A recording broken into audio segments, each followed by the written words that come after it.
Today we have the 2019 Citroen Space Tourer.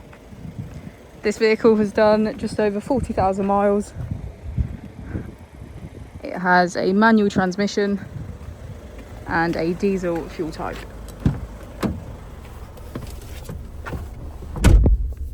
To the left of our steering wheel, we have cruise control as a feature, as well as automatic headlights.